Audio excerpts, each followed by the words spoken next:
الحمد لله رب العالمين الرحمن الرحيم مالك يوم الدين، وصلى الله وسلم على نبينا محمد وعلى آله وصحبه أجمعين. مسلمانان و خۆشەویستان، لە هەر کوێیەکن سەلامی خوای پەروەردیگارتان لەسەر بێت. خوای پەروەردیگار ئەوەی دەیڵێین ئەوەی دەیکەین بۆ خاتی تۆمان بێت. یا ربی خوای پەروەردیگار بۆ خاتری گەورەی خۆت، بۆ خاتری ناو و سیفاتی بەرز و پیرۆزت ڕەحممان پێ بکەی، برایەتی و تەبایەتی لە نێوماندا زیاتر و زۆرتر بکەی. ڕەحم بە مسلمانانی هەموو دنیا، بەلێ قەوماوانی مسلمان و بە مرۆڤایەتی بکەی. خوایە گیان بەرچاومان ڕوونکەی. یا ربی خوای پەروەردیگار لە شەریک بۆ تۆ قەراردانی گەورە و لەوەی کە دەیزانین و لەوەی کە نایزانین و لە شەریک بۆ تۆ قەراردانی بچووک لە هەمووی خۆمان کۆمەلگامان. یا ربی خوای پەروەردیگار دەوروبەر و ئازیز و ئاشنایانمان بپارێزی. مسلمانان و خۆشەویستان، لە خزمەتتاندام لە بەرنامەی پرسیاری بینەران لە تەوەری جۆرەکانی هاوبەش دانان بۆ خوای پەروەردیگار. بە پشتیوانی خوای پەروەردیگار ئەوەندەی خوای تەعالا تااقەتمان بداتەیە لەو ناونیشان و تەوەرەیە و بابەت و پرسیارەکانی ئێوەش لە گەڵ ناونیشانەکە پشت بە خوای پەروەردیگار لە خزمەتیاندا دەبین. شەریک بۆ خوا قەراردان لە ڕاستیدا وەکو پێشەوایانی ئیسلام زانایان پێناسەیان کردووە. زانایان هەریەکە و بە شێوازێک پێناسەی شەریک بۆ خوا قەراردانیان کردووە، بەڵام پێناسەکان دەتوانین بڵێن تەواوکەری یەکترن. کە بۆ نمونە ئیبن قوتەیبە دەفەرمێ هو ئەن یوجعل له شەریکن، شەریک بۆ خوای پەروەردیگار قەرار بدرێت. جا شەریک بۆ خوا قەراردان لە کار و کردەوەکانی خۆی بێت، واتە لە پەروەردیگاریەتیدا بێت، یان لە کار و کردەوەکانی ئێمەدا بێ، واتە لە ئولوهیەت و لە پەرستراویەتی خوای پەروەردیگار سبحانه وتعالى، و یانیش لە ئەسما و صیفاتە بەرز و پیرۆز و مەزنەکانی خوای پەروەردیگار. شەریک بۆ خوا قەراردان بەمانای ئەوەی کە ئەتۆ بێی زاتێک کەسێک لەو شتانەی کە مستحقی خوای پەروەردیگارن، تۆ کەسێک و زاتێک بکەیتە هاوبەش، بیکەیتە هاوڵ بۆ خوای پەروەردیگار. خالق سبحانه بتشوێنیت، دروستکار بتشوێنیت بە مەخلوق و دروستکرا و مەخلوقیش بشوبهێنی بە خالق و دروستکار. جا پەنا بە خوای پەروەردیگار لەوەی کە ئینسان هەر ئیشێک، هەر کردەوەیەک، هەر وتە و قسەیەک کە دەبێت بۆ خوا سبحانه سەرف بکرێت، مرۆڤی مسلمان بۆ جگە لە خوای پەروەردیگار سەرفی بکات. لە ڕاستیدا وەکو فەرمایشتەکەی پێغەمبەر صلی الله عليه وسلم پێناسەی شەریک بۆ خوا قەراردانی بۆ کردوین، فەرموویەتی ئەن تەجعل لله ندا وهو خەلقەک، واتە تۆ بێی شەریک بۆ خوا بڕیار بدەی لە کاتێکیشدا خوا سبحانه تۆی دروست کردووە. پاچی و منەزەهی و بێعیبی بۆ ئەڵڵاه سبحانه وتعالى خالقی هەموومان، سەحەبی ئەم گەردوونە ئێمەی دروست کردووە کەچی دوور بێت لە کردەوەیەکمان لە هەڵسوکەوتێکماندا ئەم نەزانیە گەورەیە بەسەرماندا بێت. پەنا بەخوای پەروەردیگار. دیارە بە ڕێزێک لەسەر خەتە لە خزمەتی داین انشاء الله تعالى. السلام عليكم. وعليكم السلام ورحمة الله وبركاته. والله ما مساجان. عليكم السلام ورحمة الله وبركاته. ما مساجان. بلى دايككم. ما مساجان غيرك ولا سر رمضان خصب كم شاشة بقرين أكيد برقص رمضان. دایکەکەم لە خزمەتدام بابەتەکەمان باسی شەریک بۆ خوا قەراردانە. ئەگەر دەرفەت مابوو بەسەر چاو لە خزمەتت داین. وخوای عافت مام وساجان خو حافظ بي خوا سەلامەتت کات. بەڵێ مسلمانە خۆشەویستەکان، شەریک بۆ خوا قەراردان ئەوەیە کە ئینسان ئەن تەجعەلە لله نیدا وهو خەلەقەک، یعنی ئینسان دەژرانێ کە خوای پەروەردگار خوڵقاندوویەتی. و لە ڕاستیدا ئەگەر تەماشا دەکەی کاتێک لوقمان سەلامی خوای پەروەردگاری لەسەر بێت ئامۆژگاری کوڕەکەی دەکا، باوکانی بەڕێز، دایکانی ئازیز، سەرپەرشتیارانی دڵسۆز بە خەمان و پەرۆشان، ئاوا دەبێ بەڕاستی ئامۆژگاری کۆمەڵگا و ئەوانەی کە لە بندەستی ئەوانن بە دڵسۆزی ئامۆژگاریان بکەن و چیان پێویستە لە شەوان و ڕۆژانەیاندا لە دین و لە دنیایاندا پێیان بڵێن و بۆیان ڕوون بکەنەوە بە جوانی و بە دڵسۆزی و بە پەرۆشێکی زۆرەوە. لوقمان فەرمووی ئین الشرک لظلم عظیم، بەڕاستی هاوبەشی بۆ خوا بڕیاردان ظلم و ستەم و تاوانێکی گەلێک ناقۆڵا و نابەجێ و گەورەیە.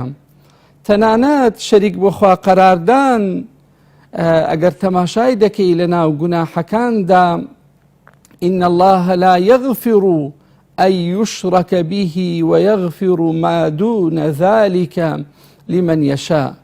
براستي خوا لشريك بو قراردان خوش نابێت مادام کابرا بەردەوام بووە لەسەری و تەوبەی نەکردووە و نەگەڕاوەتەوە لای خوای پەروەردگار.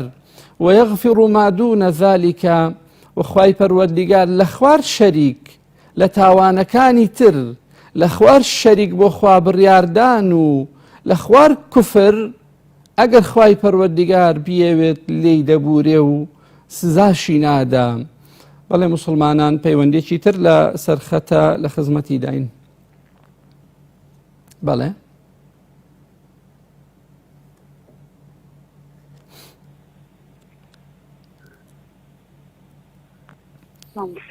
بەڵێ. السلام عليكم. عليكم السلام ورحمة الله وبركاته. خوشكم. اللهم صل على سير من خصمة الدار. فرموا إن شاء الله.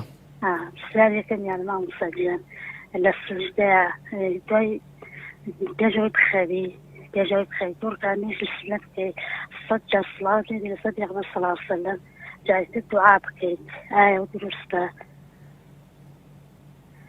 أو بسال من جمع مصلين هنا دا السجدة دعاء بكرتي درسته اللهم صل على السلام. بله. دعاء ما بقي والسهل اللهم صل. بله بله. زۆر چاکە خوشکەکەم. بەڵێ مسلمانە خۆشەویستەکان، بابەتەکانیان پرسیارەکان لەگەڵ تەوەرەکەی ئێمە نەهاتوونەتەوە بەڕاستی، بۆیە حەز دەکەم ینی بینەرانی خۆشەویست ئەوانەی کە ئێستا بە دیاری ئێمەون، بە دیارەم شاشە جوانەوەن، پرسیارەکانیان بۆ ئەوەی ئێمە بتوانین زیاتر ئینشاء الله بە جۆرە ئەوەی کە خوای تەعالە پێمانی دا و تاقەتمان پێی دەشکێت خزمەتی ئێوە و ئەو ناونیشانە بکەین لە ڕاستیدا، لەبەر ئەوەی ئەو بابەتە بابەتێکی گرنگە. من لقي الله لا يشرك به شيئا دخل الجنة. پێغەمبەرمان صلى الله عليه وسلم فەرموویەتی هەر کەسێک بگاتەوە لای خوای پەروەردگار، بەخوا بگات وەفات بکات، بەڵام شەریکی بۆ خوای پەروەردگار بڕیار نەدابێ، هاوبەشی بۆ خوا بڕیار نەدابێ. دیارە هاوبەشی بۆ خوای پەروەردگاریش دوو جۆرە. هاوبەشی بۆ بڕیاردانێکی گەورە کە پەنا بەخوای پەروەردگار، ئەوەیان دەبێتە هۆکاری چوونە دەر لە بازنە و دائیرەی ئیسلامەتی لە ڕاستیدا. هاوبەش بڕیاردانێکی بچووکیش کە ئەمەیان کابرا لە بازنە و دائیرەی ئیسلامەتی ناباتە دەر، بەڵام لە گوناحە گەورەکانی ئەنجام داوە. بۆیە زۆر پێویستە ئێمە مسلمانان و مامۆستایانی بەڕێز تەواوی بۆ خواسوڵحاوان لە دنیا ئەوەی کە پێیان دەکرێ بۆ بەرچاو ڕۆشنی میلەتەکەیان، بۆ بەرچاو ڕۆشنی ئازیزەکانیان، ئەو چەمکو و مەفاهیمە دینی و ئیسلامیانەیان بۆ شی و شیتەڵ بکەنەوە، بە ئومێدی ئەوەی کاتێکە دەگەنەوە لای خوای پەروەردگار بە ڕووسوری و بە سەربەرزی بە خوای پەروەردگار گەیشت بنەوە. لە ڕاستیدا ئینسان ڕاستە ئێمە تەهوین بە هیچ گوناحێک ناکەین و هیچ گوناحێکمان لەکن کەم نییە بەڕاستی لەبەرەوەی تەماشا دەکەی ئەم گوناحانە ئەگەر چی بچووکیش بن بەڵام پێ بە پێ ئینسان بەرەو تاوانێکی گەورە بەرەو کۆڵقودسبوون و بەرەو ماڵوێرانی و ماڵکاولبوون لە دنیا و لە قیامەتیش دەبن بەڵام بەڕاستیەکەی ئەگەر مرۆڤ هێشتا تووشی تاوانی شەریک بۆ خوا قەراردان نەبوو بێتەوە دەتوانین بڵێن ئەم ئینسانە لە نیعمەت و سەعادەتمەندیەکی گەورەدایە و دەبێ بەڕاستی لە شکرانە بژێری خوای پەروەردیگار دەرنەچێ چونکن وەمەن لەقیەه هەر کەسێکیش کاتێک وەفاتی کرد و گەیشتەوە لای خوای پەروەردیگار و شەریکی بۆ بڕیاردا بوو ئەو ئینسانە پەنا بە خوای پەروەردیگار دەچێتە دۆزەخ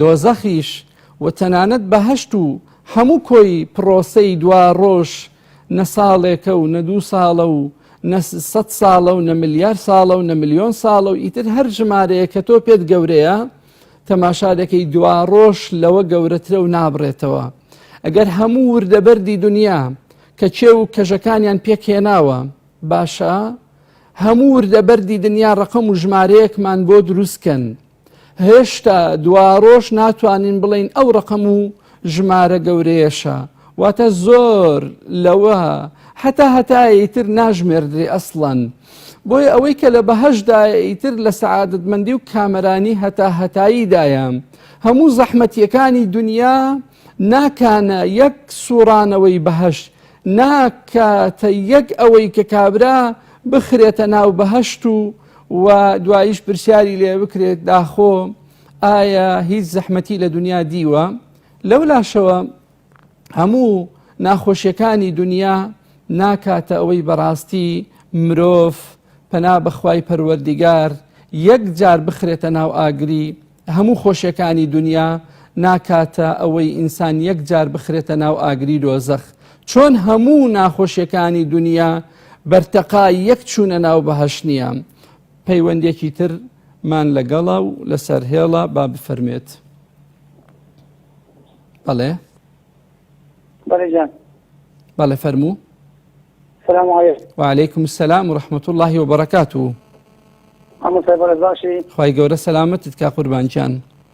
رحمتي خوالي ما قدر ما زاد هسه أو سؤالي من توركني بلام ما شاء الله خواهي قولوا هكذا خصلت يارا أو سؤالك وهذه اللي قدرينش ما أذاكي سؤالك من درباري أو مساكني بضروري توبني رانيش لسر كرا أو لسر قولي عجبي. بله.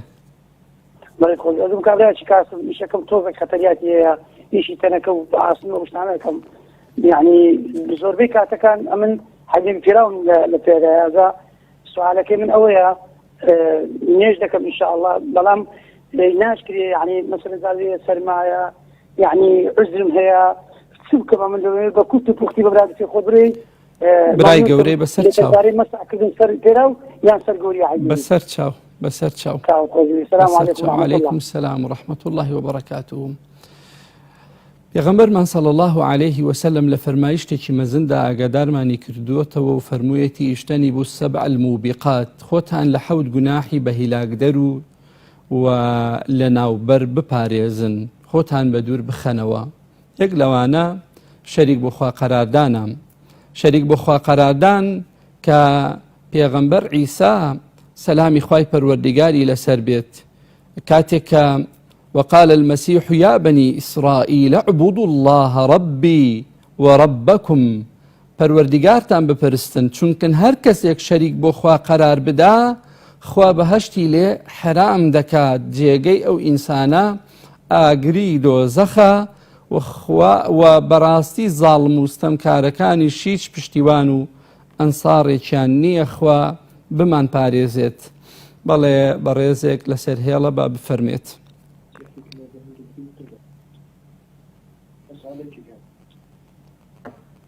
بله. السلام عليكم. بله عليكم السلام ورحمة الله. باش اجتماع السلام. رحمتي خواد لي بيت يك توز دنقت بلن كي بزحمة تاجم لي بيت. ما مسألة سؤالكم بلا خدمة أنا كنت مزانة من الشتاء ودعاء نسين الشركة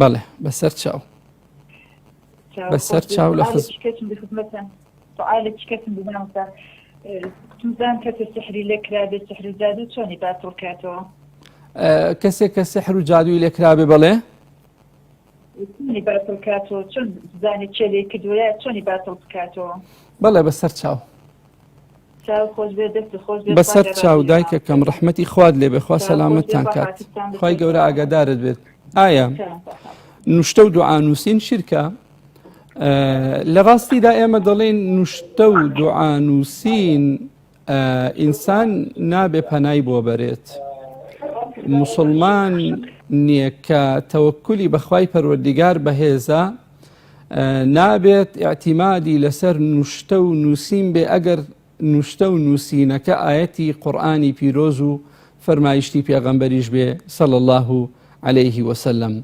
واتە ئەمە پێچەوانەی سنەتی پێغەمبەرە صلی الله عليه وآله وسلم جا هەندێک جار هەیە نوشتەکردن بەڕاستیان ئەوەی کە مەسەلەن پارچە کاغەزێک شتێکی تێدا دەنووسرێ هەندێک جار پەنا بەخوای پەروەردیگار لە خانەی شیرک و سحر و جادوو و ماڵوێرانکردنی هەم ئەو کەسەیە کە دەیکا و هەم ئەو کەسەشە کە بۆی دەکرێت پەنا بەخوای پەروەردیگار. بەڵام ئێمە باسمان کرد مادام ئەگەر ئەو سوورەت و شێواز و جۆرەشیان نەبێ ئینسانی موسڵمان پشتیوانی خوای پەروەردیگارە و تەوەکولی بەخوای پەروەردیگارە سبحانه وتعالى زیکرەکانی بەیانیان و ئێواران و ئەوەشی کە پێویستە وەکو موسڵمان ئەنجامی بدا دەیکات ئەوەی کە لە ڕێباز و لە سنەتی پێغەمبەردا هاتووە صلی الله عليه وسلم پێویستی بەوە نابێ لە ڕاستیدا بۆی ئینسان تووشی جۆرێک لە غەڵەت و هەڵە و سەرپێچی نەبێ ئەگەر چی ئەمڕۆ بەس ئاەتیش بێ بۆ نمونە ئێمە هەر دەڵێن کارێکی بەڕاستی پێچەوانەی سنەتی پێغەمبەرە صلی الله عليه وسلم بەڕێزێکی تر لەسەر هێڵە با بفەرمێت تا خزمەتی بکەین بە ئیزنی خوای گەورە. السلام عليكم مامۆستای بەڕێز. وعليكم السلام ورحمة الله وبركاته. أي بارك الله فيك. مجال هەیە مامۆستای بەڕێز پرسیارێکت لێ بکەم؟ فەرموو قوربان مامۆستای جان. بێبەڵابی مامۆستای بەڕێز. بێزەحمەت مامۆستا خوای گەورە لە قورئاندا باسی جۆرە شەریک بڕیاردانێکی کردووە کە حوب و خۆشەویستیە. بەڵێ. ئەگەر بۆمان شی بکەیەوە چ جۆرە خۆشەویستیەک دەبێتە شەریک بڕیاردان بۆ خوای پەروەردگار؟ کەسێک ماڵ و منداڵی خۆش بووێ، کەسێک سەرۆت و سامانی خۆش بووێ، یا هەر شتێکی دنیاوی خۆش بوێت ئایا شەریک بڕیاردانە؟ بەڵێ قوربان جان. ئەگەر بە ئەرێک نەبێ بۆمان شی بکەیەوە خوای پەروەردگار جەزای بەخێرت بداتەوە. خوای گەورە جەزای ئێوەش بداتەوە خوا سەلامەتتان کات. خوا ئاگادارتان بێ برای بەڕێزم. سحر و جادوو ئەو پرسیارەی تری ئەو دایکە بەڕێزەمان خوای گەورە کۆمەلگامان بپارێزێ لە سحر و جادوو.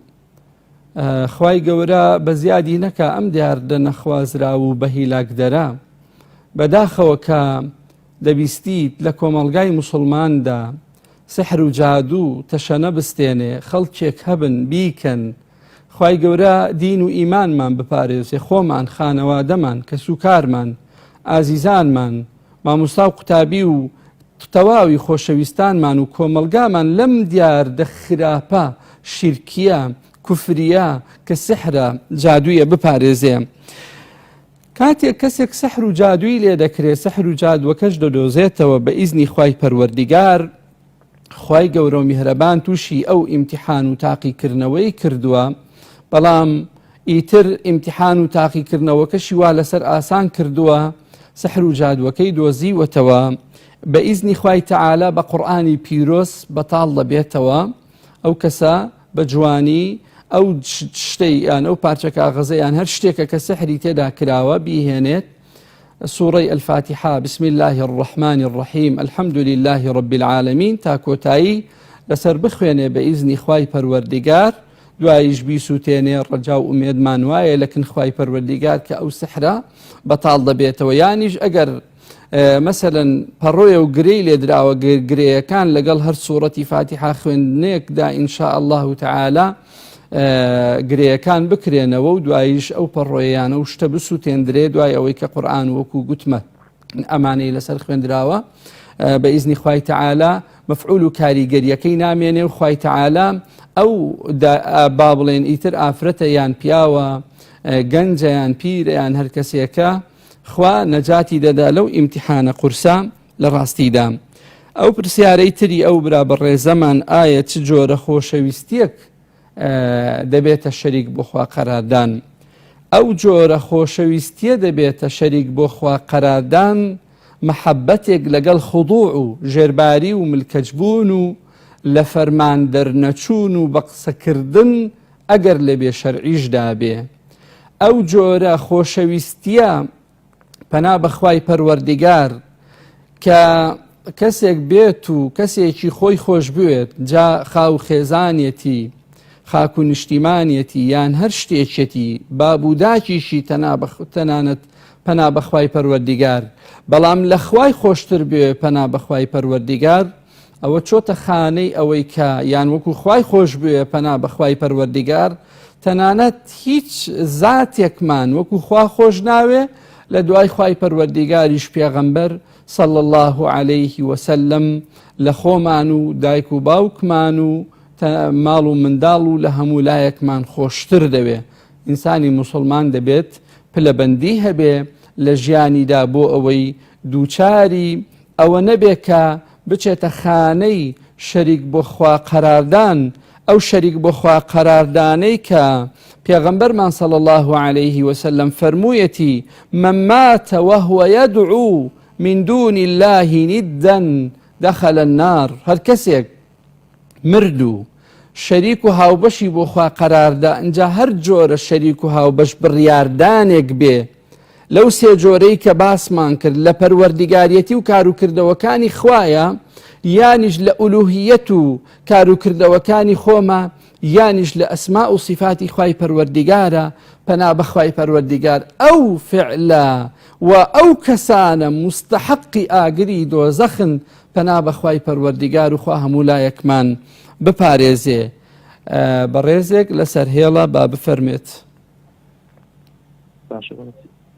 بەڵێ بەڵێ مامۆستاگیان سلام علیکم. عەلەیکم السلام ورحمة الله وبركاته. بەڵێ برای بەڕێزم.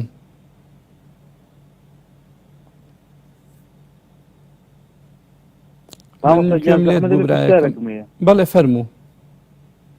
وڵی مامۆسا یعنی شتێک چۆن لە لێشمە بۆتە واهیمە مامۆساگیان ئێستا بۆ نمونە کە کاتێک کە پێغەمبەر موسا خوای گەورە پێ فەرمێ بڕۆ بڵێ ئەو پیاو چاکە لە فڵانە شوێنە، ئایا ئەو سەردەمی ئەو پیاو چاکە چی سەردەمێک بووە، چی پێغەمبەرێک بووە، قەومەکەیان سەردەمی ئەو پیاو چاکە چیانە پەرست، چۆنی ئیمانی هێنا بوو ئەو پیاو چاکە، بەکێ ئیمانی هێنا بوو؟ ئەگەر ئەم بۆ ڕوونکەیتەوە زۆر مەمنون دەبم مامۆستاگیان. قوربانجان کات مابوو لەبەرەوەی بابەتەکە لە خزمەتم إن شاء الله تعالى بەسەر چاو لە برای بەڕێزم. بەڵێ خوا خێرت بنووسێت. بەڕێزێکی تر لەسەر هێڵە با بفەرمێت.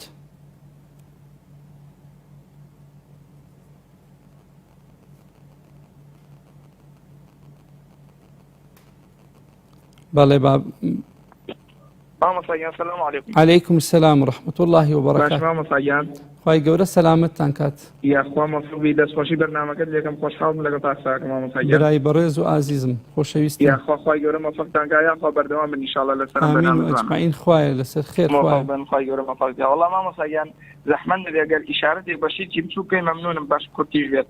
بەسەر چاو. شیکە بچووکەکان عافێت نەبێت. بەسەر چاو بەسەر چاو. یاخوا مەفەق بی خوای گەورە سەربەرتان کە. ئامین ئەجمەعین خوای گەورە سەلامەتتان کە یا رب العالمین. مەفەق بی چاوەکەم. سلام علیکم. عەلەیکم السلام ورحمة الله وبركاته. خوای تعالى داوای لێکردوین کە فەرموویەتی فەلا تەجعەلوا لله ئەندادا وأنتم تعلمون، نێن شەریک بۆ خوا بڕیار بدەن لە کاتێکیدا ئێوە دەزانن کە شەریک بۆ خوا قەراردان لە ڕاستیدا ڕێلێگیراوە و ئینسانی مسلمان وەکو پێغەمبەر دەفەرمێ صلى الله عليه وسلم ألا أنبئكم بأكبر الكبائر ثلاثة، ئاگادارتان دەکەمەوە لە سێ گوناحی گەورە، یەک لەوانە الئیشراک بالله شەریک بۆ خوا قەراردان، جا باسمان کرد شەریک بۆ خوا قەراردانی گەورە ئەوەیە کابرا بێ شەریکێک بۆ خوای تەعالا بڕیار بدا لە پەروەردیگاریەتیدا بێ یان لە پەرستراوێتی خوادا بێ یان لە ناو سیفەتەکانی خوای پەروەردیگاردا بێ یان شەریک بۆ خوا قەراردانی گەورە لە ئیعتیقاد و با بڵێن بیر و باوەڕدا وەکو ئەوەی کە کابرا پێی وا بێ غەیری خوا مستحقی عیبادەت بۆ کردنە یان لە کار و کردەوەدا کە کابرا بێ عملێک کردەوەیەک بۆ جگە لە خوای پەروەردیگار وەکو سەربڕین مەسەلەن ئەنجام بدا یان پارانەوە لە جگە لە خوای پەروەردیگار لەو شتانی کە جگە لە خوای پەروەردیگار سبحانه وتعالى تااقەتیان لەسەری نییە و تااقەتیان پێی ناشکێم. بەڕێزێک لەسەر هێڵە دوایی دێنەوە سەر وەڵامی پرسیارەکەمان. بەڵێ فەرموو.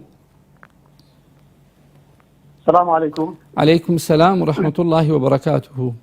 ما مستعد بريد صوت سلامتك وزعتن باش شكور. خواهي قوري وش سلامتك الحمد لله لنعمتي خواهي پروردگار داين. خواهي قوري سلامتك. راي بريزم. براسي من دون شوية في ودين كي براسي بومر نجي لا بدافع. خواهي سلامتك الحمد لله يما لخدمة الداين قربان جان. خواهي قوري فاداشتن باتا والله ما مستعد برسيارك من صبارات بني شخناني أمره. بله. كمال خلق يعني أهل مزجوته أهل جماعته براسي بداخل ومن وقفهم بقيان الله ما مش جايش أنا كم دوجيا بس دوجيا الله كاك أخوة دنيا خيرانة بالله قلنا علي بشرف بنا مسلم بقور الشهيدان علي برا برزكم أوانا بكر من وش أنا خسر بقيامته يعني صوت هوانا كذا لخوتي في براسي راسته يعني ثم براسي بارك الله فيكم. بمشي يعني يا مش جاي لك الله كذا خود الدنيا آخر أنا بخشيت الله بالله بشرف من بنا مسلم بقول پیغمبر صلى الله عليه وسلم بله پیغمبر صلى الله عليه وسلم بو قسكي جنابت فرميتي من حلف بغير الله فقد أشرك وكفر. هر کەسێک سوێن بەجگە لە خوای پەروەردیگار بخوا دیارە ئەو کەسە شەریکی بۆ خوا بڕیار داوە بەڕاستی. اینجا ئەمە وەکو دەڵێ نایخوا بڵێ کات کە من دەمم ڕاهاتوە و هەروام گوتووە و هەروامان هێناوە حەقی خۆیەتی وازی لێ بێنێ لەبەرەوەی تاوانەکە بچووک نییە بەڕاستی تاوانێکی گەورەیە و شەریک بۆ خوا قەراردانە ئینسان تووشی جۆرێک لە ناسپڵەیی و ناپێزانی بەرامبەر بەخوای پەروەردیگار بۆتەوە بەو سوێند خواردنەی بەجگە لە خوای پەروەردیگار تابان ئێمە ناڵێن ئەو کەسە کە سوێن بەجگە لە خوای گەورە دەخوا بەڕاستی ئەم کەسەی پێوەکو خوای پەروەردیگارە والعیاذ بالله بەڵام مادام ئەهلی مزگەوتە مادام نوێشخوێنە مادام ڕوو لە قیبلەیە مادام موسڵمانە مادام ئیتر ئەو شتانە حەق نییە پێویست دەکا خۆی لێ بپارێزێ خۆی لێ بە دوور بگرێ خوای گەورە پاداشتی ئەو برا بەڕێزەمان بداتەوە بۆ ئەو وەبیرهێنانەوە جوانە خوای گەورە هەموو لایەکمان بپارێزێ لەوەی کە پێی دەوترێ شیرکی بچووک لە کاتێکدا شیرکی بچووک زانایان وا پێناسایان کردو دەڵێن هەر شتێکە کە بەرە و شەریک بۆ خوا قەراردانی گەورە هەنگاو بە ئینسان بنێ پەنا بەخوای پەروەردیگار مەسەلەن کابرا دەڵێ ماشاء الله وشئت یعنی خوا بیەوێ و تۆش بتەوێت تەماشا دەکەی ئەم یەکسانکردانە لە بینی خوا و جگە لە خوا دەچێتە خانەی شەریک بۆ خوا قەراردانی بچووک کە ئینسانی موسڵمانیش وەکو باسمان کرد لە مزگەوت فێری ئەوە بووە کە بەس ڕوو لە خوای پەروەردیگار بێت و سەریش بەس بۆ خوان نەوی بکا سبحانه وتعالى سەر بۆ جگە لە خوای پەروەردیگار نەوی نەکە ئەوەی کە خەڵکێک ئیتر وەکو با بڵێن بۆ ڕێز و ئەمانە بەکاری دێنن سەری ڕێز و نەوازش بۆ هەر کەسێک کە دەڵێن مەسەلەن دای دەنەوێنین حەق نییە ئینسانی موسڵمان ئەم وشەیە بڵێ لە کاتێکیدا کە لە ڕێ و ڕێبازی پێغەمبەر صلی الله عليه وسلم ئەوەمان فێر نەکراوە بەڕێزێک لەسەر هێڵە با بفەرمێت بەڵێ. السلام عليكم. وعليكم السلام ورحمة الله وبركاته. باشی مامۆستاجان خوای گەورە سەلامەتت کە ڕەحمەتی خواد لێ بێت. مامۆستا بەڵێ بەنسبەت شریکدان لە بۆ خودی بەڵێ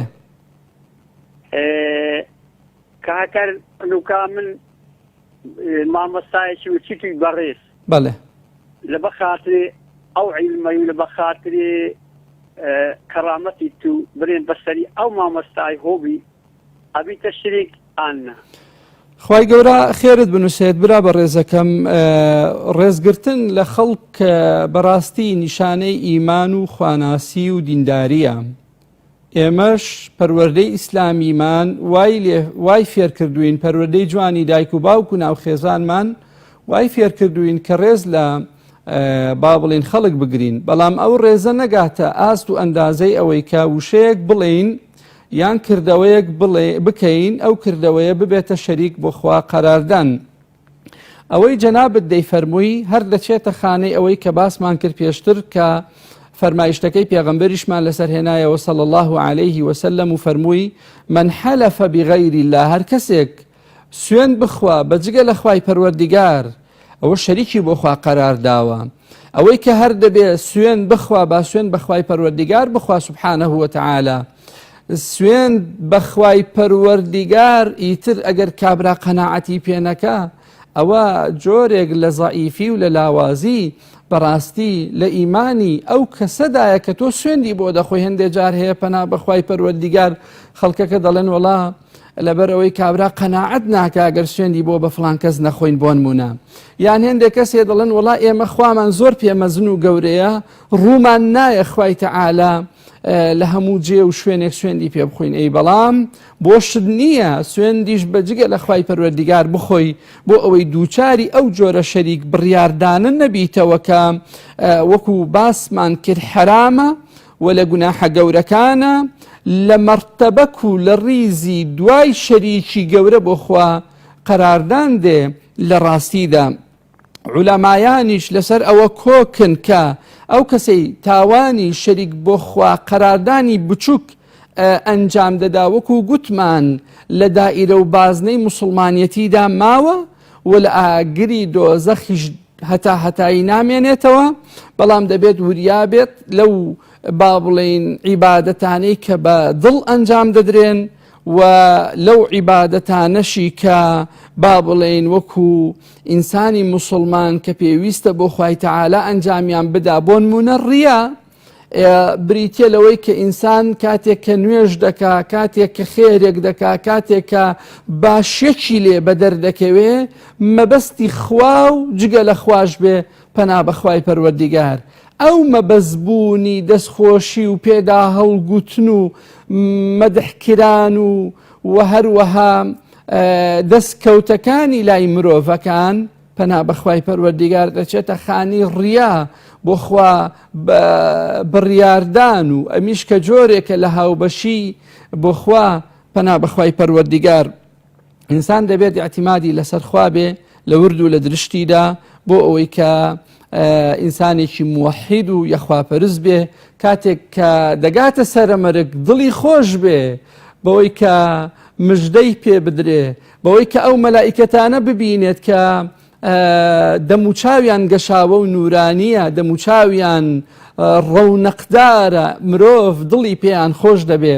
لە ڕاستیدا یەک لە جوانیەکان و لە باشیەکانی تەوحید و یەخواپەرستی ئەنجام نەدانی شەریک بۆ خوا قەراردان ئەوەی ئینسانی موسڵمان هەم لە دنیا بە عیزەت و نەفس و بە ڕووسوری و بە سەربەرزی و بە دەروون تێری دەژێت و لە سەرەمەرگیشدا مژرەی پێدەدرێت کە خەوفر لەسەر نییە، ترسر لەسەر نییە، خەممەخۆ بۆ ئەوی بەجێی دێهێڵی و دڵنیاش بە جێی تۆ بەهەشتە لەگەڵ پێغەمبەران سەلامی خوایان لەسەر بێ، لەگەڵ شەهیدەکان خوای تەعالە شەهیدیمان لە پێناوی خۆیدا بەنسیب بکە و لەگەڵ پیاوچاکان و بۆ خوا سوڵحاوان و ڕازگۆیان بەڕێزێک لەسەر هێڵە با بفەرمێ خزمەتی بکەین.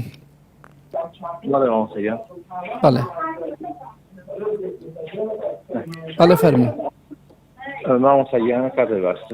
عەلەیکم السەلام وڕەحمەتوڵڵاهی وبەرەکاتوه. هەموو کاتێکت باش برای بەڕێزم. مامۆستاگیان ئەحمەدم لە کەلار. خوای گەورە سەلامەتتان کە قوربانجان. قوربانی مامۆستاگیان. مامۆستای بەڕێز وەڵا لێ زەحمەت پرسیارێک گەر لە کاتت نەگرم. خزمەتت دام. قوربانم. مامۆستاگیان ئێمە خەڵکی کەلارین، خەڵکی ئاوایەکی لە لای دەربەندی خان ئاوای زەردەلیکاوی کاڵێ. خوا بتان پارێزی و ڕێز و سەلاممان هەیە. سەلامەتی ئاخوم. مامۆستا ئێمە لێرەکەنە لە ئاوایەکەمان مەرقەوێکی کۆن هەیە قەوری پیاوچاکێک هەیە هی 300 ساڵ پێشێت هەیە بەڵێ هی 300 ساڵ پێشێت ئێستا یعنی وەکو خەڵک وەکو وەلۆمەت تو پێمان ئەڵێن ینی بە باوکمان بە پێشکاری ئەڵێن بۆ خەمێکی ئەو قەبری پیاوچاکەتان ناخۆن بۆ مزگەوتێکی بەسەرەوە دروست ناکەن بۆ گەورەی ناتەنەوە یعنی وەکو تەنزێک یعنی وەکو چۆن ئەڵێن کە ئێمە ئینتیمامان نییە بۆ پیاوچاکان و بۆ پیاوەڕێزەکانی خۆمان اینجا لە ناوی خزمانە لە ناوی کەسوکاران بەنا هەمویان گشتیان کۆبوونەتەوە بە یەک ئەڵێن هەر یەکە و ماڵێک نزدەیەک پارە تەرخانەکەین بۆ ئەوەی ئەو قەورەی نوێژەن بکرێتەوە و قوبەی بەسەرەوە بکرێ و بکرێتە شوێنێکی وەکو مەزارگەیەک وەکو شوێنێکی پیرۆز اینجا مش لێرە عەرزیانم کرد وتم کاکە بە تایبەتیان باوکی خۆم عەرزیانم کرد کە ئەمەی ئێوە ئیکەن شرکە ئەمە گوناحە ئەمە جایز نییە و هەتایە ئەو قەبر و ئەو وەقەوە دروست ئەکرێ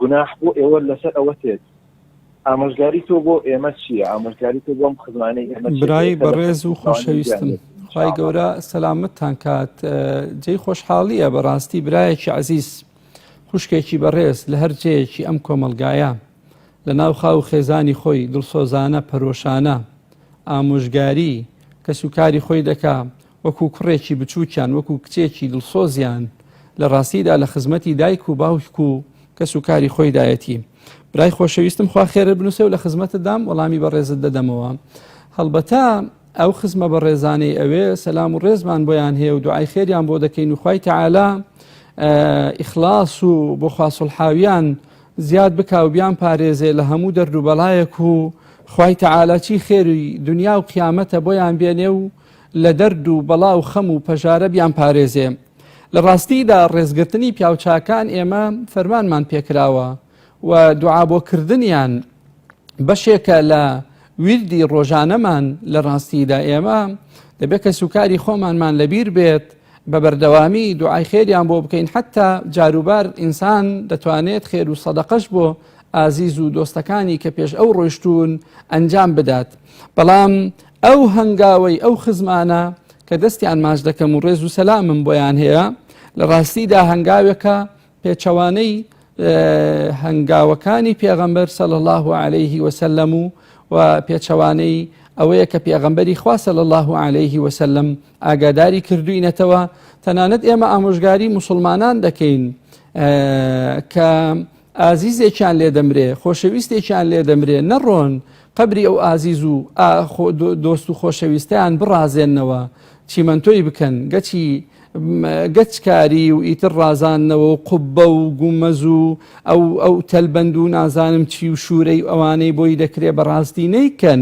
لەبەرەوەی ئەمە پێچەوانەی سونەتی پێغەمبەرە صلی الله عليه وآله وسلم دڵسۆزیمان بۆ ئازیزەمان ئەوەیە ئەو پارەیە کە بەنیازین بیکەینە ئەو ئیشە بین بیکەینە خێر لە ڕاستیدا ئێمە دەڵێن مردوو ڕێزی هەیە و حرمەتی لێگیراوە نابێت چۆن بێڕێزی بە زیندوو بکرێ ئاواش ناکرێت بێڕێزی بە مردوو بکرێ ئەگەر گۆڕێکە تەماشا دەکەی خەریکە گۆڕەکە مەسەلەن تێکەڵ بە زەویەکە دەبێتەوە بۆ نمونەیان ئاسەوارەکەی نەماوە خەڵک بەسەریدا دەڕوا بای ئەو بستەی کە پێغەمبەری خوا صلی الله عليه وسلم ئاماژەی پێداوە تەبیعی و ئاساییە ئەو گۆڕە بای ئەوە دیار بێ کە ئەمە قەبرە و کەسێکی لێبووە کە چەندین ساڵە وەکو جەنابیشت فەرمووت بەڵام ئێستا بێت و گومەزی لەسەر بکرێ و بۆ ئەوەی ئیتر خەڵکەکە بزانن ئەوانەش کە لەو دەوروبەرن وا پیاوچاکێک لێرە بووە کە الله ئەعلەم ئێمە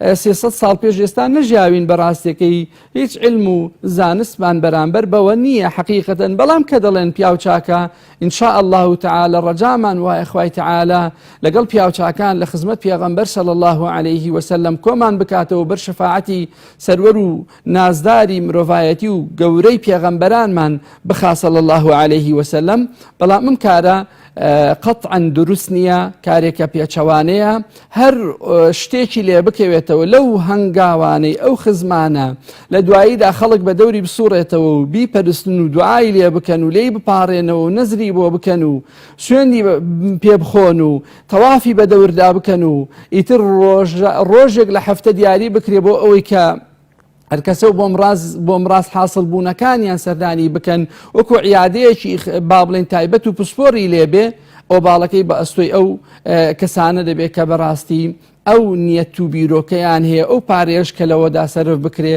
پارەیە کە بە ئاودا دەچێ جگە لە گوناحبار بوونەکەشی خوای تەعالا بمان پارێزێ بە ڕێزێک لەسەر هێڵە لە خزمەتی داین با بفەرمێت. السلام عليكم. وعليكم السلام ورحمة الله وبركاته. سلامتك يا ربي خاجورة فترتك يا رب. آمين لقلب الرزشتان. فرموا إن شاء الله. هیچ دوحەیەک کراوە کە پێغەمبەر عەلەیهی سەلام دوعایەکی باس کردووە کە بۆڵی ئینسان پارێزراو بێ لە شیرک. بەڵێ پێغەمبەری خوا صلی الله عليه وسلم دوعای باس کردووە کە لە بیدایەتی تەوەرەکەشمان باسمان کرد کە ئینسانی موسڵمانە و دوعایە بخوێنێت ڕەجامان وایە لەکن خوای تەعالا پارێزراو بێت اللهم إني أعوذ بك أن أشرك بك وأنا أعلم وأستغفرك لما لا أعلم. خوايا پەنات پێدەگرم لەوەی کە شەریکت بۆ بڕیار بدەم لە کاتێکدا من دەشزانم ئەوە شەریک بۆ تۆ قەراردانە خوای پەروەردیگار. لەبەرەوەی ئینسانی ژەزانێ هێندێ شت هەیە بەڕاستی لایەق نییە ئێستا چۆن ئەو برا بەڕێزەی کە پرسیاری کرد لەوەی کە گومەزوچی دروست دەکرێ هادڵی وەکو بڵێ دەزانێت و ئەو بەڵگانەشی کە بیستونی و ئەو هاموو شۆکردانەی مزگەوت و هەموو ئەوانە پێی گوتووە کە بەڕاستی ئەم کارەکارێکی پێچەوانەیە وەستەغفیرک لما لا أعلم.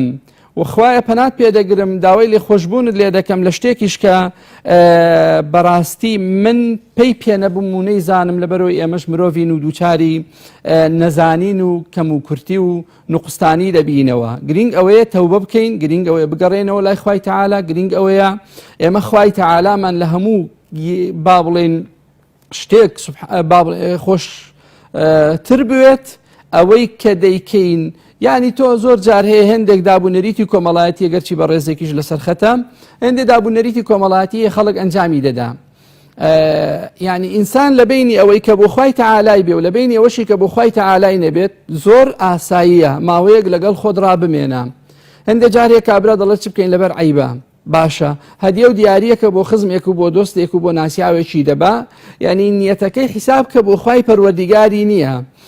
بۆ ئەوەی ئێمە دووچاری ئەوە نەبینەوە ئەو غەڵەت و ئەو سەرپێچیە و ئەو با بڵێن کارە کە لە پێچەوانەی سونەتی پێغەمبەرە صلی الله عليه وسلم نەبینەوە تۆ هەندێک لەگەڵ خۆت ڕابمێنە و گفتوگۆ بکە بڵێ ئەی خوای پەروەردیگار ئەو ماڵە خزمم کە ئەو مناسبەیان هەیە وا دەڕۆم بۆ ماڵیان تەماشایکە خوای پەروەردیگار ئەگەر لەبەر تۆ نەبێ یان ئەگەر نازانم سەردانی فلان دەکەم یان حتا دڵنەوایی کەسێک دەکەی کە کەسێک و خۆشەویستێکی لێ مردووە هێندە جاری ئینسان هەر بۆ خۆی خەریکە نیەتەکەی بۆ غەیری خوای پەروەردیگار لێ دەکات دەڵێ چ بکەین هەمووی بۆ ڕیاییە و بۆ ڕووپاماییە و نادەتوانین ئێمە بۆ ڕیایی و ڕووپاماییمان نەبێ لە ڕاستیدا حتا یعنی ئینسانی موسڵمانی تێگەیشتوو دەتوانێت خەو وا لێ بکە کە شتێکی مباح و ڕێپێدراوە بۆ خوای پەروەردیگاری بێ سوبحانه وتعالى و خوا پاداشی لەسەر بداتەوە چۆن شەو نوێژەکانی خوا پاداشی لەسەر دەداتەوە